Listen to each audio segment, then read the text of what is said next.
ఇంట్లో భార్యను ఉంచుకొని వేరే వాళ్ళకి కడుపు చేశారని ఒక టీవీ ఛానల్లో మీతో కాపురం చేసినటువంటి మరి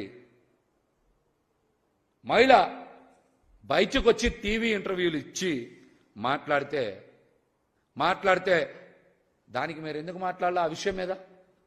ఆ విషయం మీద మీరు ఎందుకు స్పందించలా? భర్తగా నువ్వు కళంకం తెచ్చావనే కదా టీవీ ఇంటర్వ్యూలో మాట్లాడారు. ఆ విషయాన్ని స్వయంగా టీవీ ఇంటర్వ్యూలో చెప్పారు కదా. ఆ విషయాల మీద మీరు ఎందుకు మాట్లాడరు? పబ్లిక్ లైఫ్లోకి వచ్చిన తర్వాత విమర్శలు చేసింది ఎవరో, ఈ విషయాలు బయట పెట్టింది ఎవరో? మీ ఇంట్లో వాళ్ళు కాదా? మీతో కాపురం చేసిన వ్యక్తులు కాదా? ఈ వాస్తవాలను బయట పెట్టింది ఎవరో? రాజకీయ నాయకులు బయట పెట్టారా? వైఎస్ఆర్సీపీ పార్టీ బయట పెట్టిందా? స్వయంగా మీతో కాపురం చేసినటువంటి వ్యక్తి రేణుదాశే గారే కదా టీవీ ఇంటర్వ్యూలో బయటకు వచ్చి చెప్పారు ఈ విషయాలన్నీ కూడా. ఈ విషయాలన్నీ బయటికి చెప్పింది వారే కదా. మీరు సినిమాల్లో చేసుకునేటప్పుడు ఎంతమందితో తిరిగారో, ఎంతమందికి కడుపులు చేశారో ఇవన్నీ అప్పుడు ఎవరో మాట్లాడలా. ఎవరైనా సరే ప్రజల దగ్గరికి వచ్చి నేను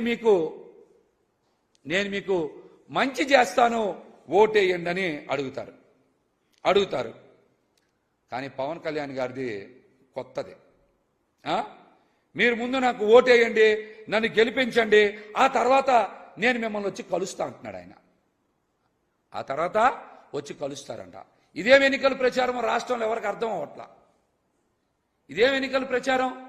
ఎవరైనా ప్రజలను కలుస్తారు, కలిసి నేను మంచి చేస్తా, ఈ నియోజకవర్గాన్ని అభివృద్ధి చేస్తా అని చెప్తారు. కానీ మీరు ముందు నాకు ఓటేయండి, ప్లీజ్ నన్ను ఒక్కసారి గెలిపించండి, నన్ను ఒక్కడన్నా గెలిపించండి.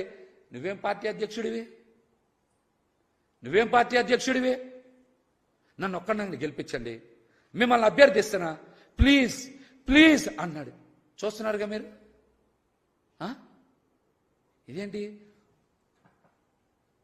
నువ్వు జనసేన పార్టీ అధ్యక్షుడివా, లేకపోతే చంద్రబాబు దగ్గర ఒక పార్టీ ఎమ్మెల్యే అభ్యర్థివా, తెలుగుదేశం పార్టీ ఎమ్మెల్యే అభ్యర్థివా? ముందు దీనికి సమాధానం చెప్పు నువ్వు.